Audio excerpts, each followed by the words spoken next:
اي شخص في العالم لما هيشوف الصور اللي قدامك دي حتى لو ما كانش بيحب القطط هيقول عليها جميلة وعسولة وكيوت. والحقيقة ان القطط فعلا من اجمل المخلوقات ومنظرها بيبعث على السعادة وكمان الراحة النفسية. ولكن هل فعلا القطط حيوانات طيبة ولا ليها وش تاني احنا ما نعرفوش؟ اعزائي المشاهدين، اهلا وسهلا بيكم في حلقة جديدة من كريبتون. القط هو واحد من اقرب المخلوقات لقلب الانسان، وليك ان تتخيل ان القط ما هو إلا أسد ولكن شكله حلو وعسول حبتين، وده لأن القطط بتتبع فصيلة اسمها فصيلة السنوريات واللي فيها الأسود والنمور وغيرهم. والقطط زي أغلب قرايبها واخدة نفس الصفات تقريبا، زي ردود الفعل السريعة والأسنان الحادة والجسم المرن اللي بيخليها تقعد في أي مكان وفي أي حتة عموما. وضيف على كده كمان إنها حيوانات آكلة للحوم، يعني مهما تحط لها في بيض أو خضروات هتفضل الأكلة المفضلة للقطط هي اللحوم والفراخ. لكن كل اللي فات ده يخلينا نتساءل، هل القطط فعلا كائنات لطيفة ولا مخبية ورا الوش الأمور ده مصايب كتير؟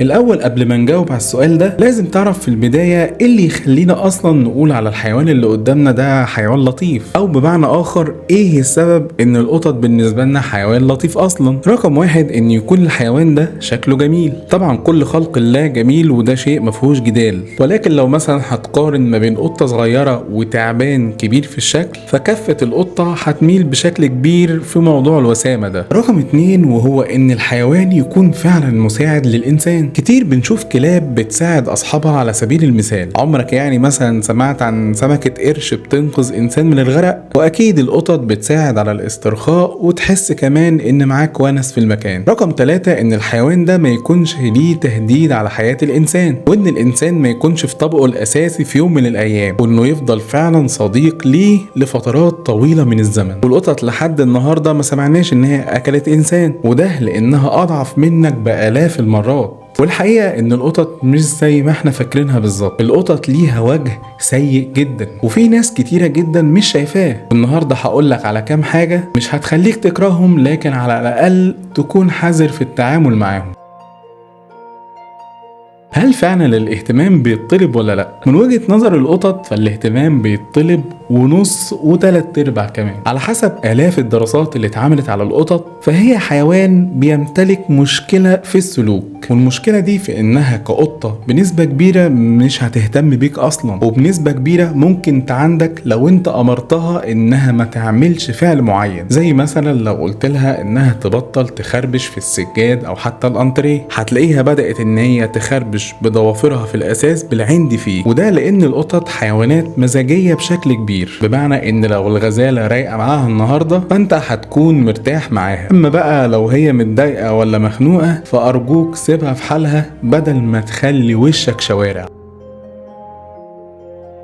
تخيل وجود الشخص المغرور ومدى كراهية الناس ليه في أغلب الأحيان، فما بالك لو القطة بتاعتك أكبر صفة عندها هي الغرور أصلا. القطط بسبب إنها حيوان كان بيعيش في البرية فهي بتحب تمتلك أكبر المساحات الممكنة من الأراضي اللي هي عايشة فيها. وعلى فكرة الموضوع ده موجود في ولاد عمها النمور والأسود. من وجهة نظر القطط فهي بتشوف إنها أقوى وأفضل وأحسن من الإنسان ب100 مرة، وبتحب تتمشى في البيت اللي هي متربية فيه وكأنه بيتها أصلا وانت اللي ضيف فيه. وكمان ممكن تعمل حمام في أي مكان وتقولك معلش يا معلم تعالى نظف مطرحي. ده عادي جدا في القطط، ولأنها عارفة إن الإنسان بيحبها ومش هيقدر يرفض لها أي طلب فبتعيش وتبرطع وتتدلع، وكل ده بيكون على قلبك زي العسل. وعلى فكرة القطة بتبقى عارفة صوت صاحبها كويس جدا، فلو نادى عليها وهي مردتش فده مش معناه إنها مثلا مش سامعاه، ولكن ده بيدل على إنها شايفة إنها أحسن منه بكتير، وإنها أعلى من إنها ترد على كائن حي زي الإنسان. دايما أطفال البشر بيكونوا محل جذب لأي إنسان، وبصراحة عمرك ما هتقدر تقاوم سحر أي طفل صغير. ويا سلام بقى لو الطفل ده بيبكي، فحرفيا انت هتديله عينيك عشان بس ترضيه. والقطط يا صديقي المستمع ما فوتتش الأمر ده. القطط حيوانات ذكية وبتختلط دايما بالأطفال، وعارفة إن بكاء الطفل ده نوعا ما بيخلي الإنسان يطوعه ويخليه يعمل له كل اللي هو عاوزه كمان. وبناء على كده على مر السنين ابتكرت القطط صرخة ونونوة معينة بدرجة يسمعها الإنسان وتخلي الإنسان يستجيب ليها على طول. والموضوع ده بنشوفه لو القط جعان بالذات، او لو عاوزك تلعبه او حتى تشيله، او حتى اللي انت تجيب له شريكة الحياة. فعلى قد ما القط نونوته بتكون جميلة ولطيفة، لكنها بتدل على انه نصاب ومصلحجي بشكل كبير.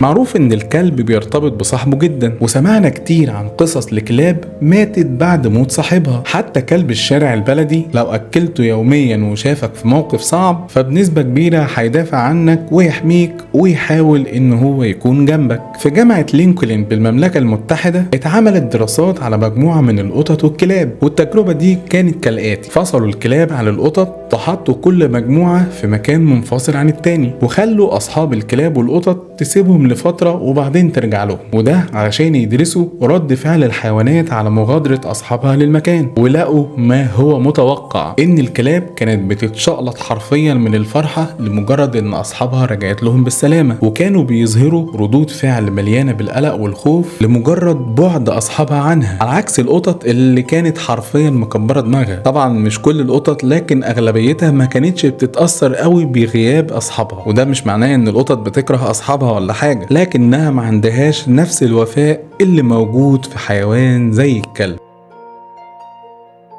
لحد وانا بكتب الفيديو ده كنت فاكر القطه اللي انا باكلها على السلم كل يوم، واللي كل ما تشوفني تقعد تحك جسمها في رجلي، هي كده بتحبني وبتعشقني ودايبه فيا دوب. والموضوع ده بيتكرر منها كل ما تشوفني كل يوم وفي كل لحظه. ويمكن مش انا لوحدي اللي بعتقد بشيء زي ده، اغلب مربيين القطط بيكون عندهم نفس الاعتقاد تقريبا. لكن الموضوع مش زي ما انت فاكر نهائي. الفكره ان جسم القط بيفرز ماده اسمها الفيرمونات، والماده دي بتخلي للقط ريحه معينة، وبيستعمل الريحة دي كمان في التزاوج وجلب الشريك ليه. فالقط لما بيحك جسمه فيك بيعمل كده عشان يسيب ريحته عليك، والريحة دي معناها انه خلاص كده امتلكك وانت بقيت بتاعه، وان ممنوع على اي قط تاني ان هو يقرب منك. يعني باختصار كده القط بيقول للي حواليه: بقول لكم ايه، الراجل ده ملكي وبتاعي، محدش يقرب منه ابدا. فالقط مش بيموت فيك يعني ولا حاجة زي ما انت فاكر،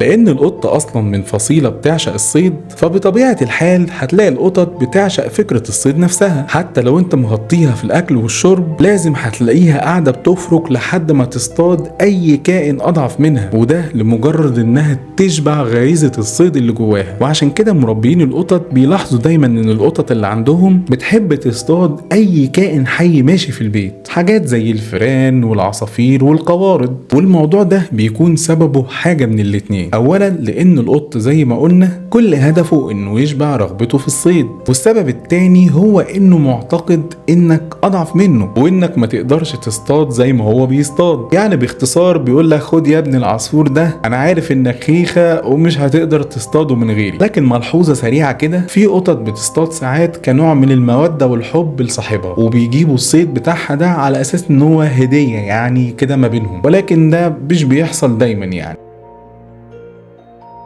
كتير بتلاقي القطة قاعدة بتلحس في جسمها، وده مش مجرد فعل عادي وخلاص، لكن القطة بتعمل كده لسببين: الأول إن لسان القطة بيفرز مواد معينة، والمواد دي بتكون مطهرة بشكل قوي وكبير، ولعاب القطة ده كفيل إنه يقضي على أغلب البكتيريا والفيروسات. وحتى الجروح إذا كانت مصابة في خناقة مع قط تاني أو بأي شكل من الأشكال، فلعاب القطة بيساعد في التئام الجرح ده. أما السبب التاني لتنظيف القط لنفسه بلسانه هو إن لسان القط نفسه في حاجات زي الخطافات كده، والحاجات دي اسمها حليمات، وهي قوية بالنسبة للحيوان في حجم القط، فبيقعد يفك ويسرح شعر جسمه بيها. يعني بالبلدي كده لسانه فيه فرشة شعر طبيعية، وكمان مطهرة وآمنة ليه بنسبة 100%. ولحد هنا القطط بتنظف نفسها زيها زي أي كائن في نفس فصيلتها. لكن اللي ما تعرفوش إن في سبب كمان بيخلي القطة تلحس نفسها، وهي إنها بتشيل ريحتك أنت أصلا من عليها. وده راجع لأن القطط أصلا بتكره ريحة الإنسان وبتنفر منها حتى لو كانت ريحة صاحبها. صحيح القط بيكون مميز صاحبه بريحته، لكن فطرته اللي ممزوجة بالغرور بتتغلب عليه في النهاية وبيخليه ينظف نفسه من اي حاجة تربطه بيه. لكن على الرغم من كل حاجة قلناها على القطط في الفيديو ده، الا ان تربية القطط من افضل الحاجات اللي ممكن يعملها شخص حاسس انه وحيد. كمان تربية القطط بتساعد على الاحساس بالراحة والسعادة، وده لان شكل القطط اللطيف جدا بيكون محبب لفئة كبيرة من الناس. حتى لو بيخاف من القطط عمره برضه ما هينكر وسامتهم اللي مستخبي وراها بلاوي كتير. وعموما تربية القطط في المنزل شيء محبوب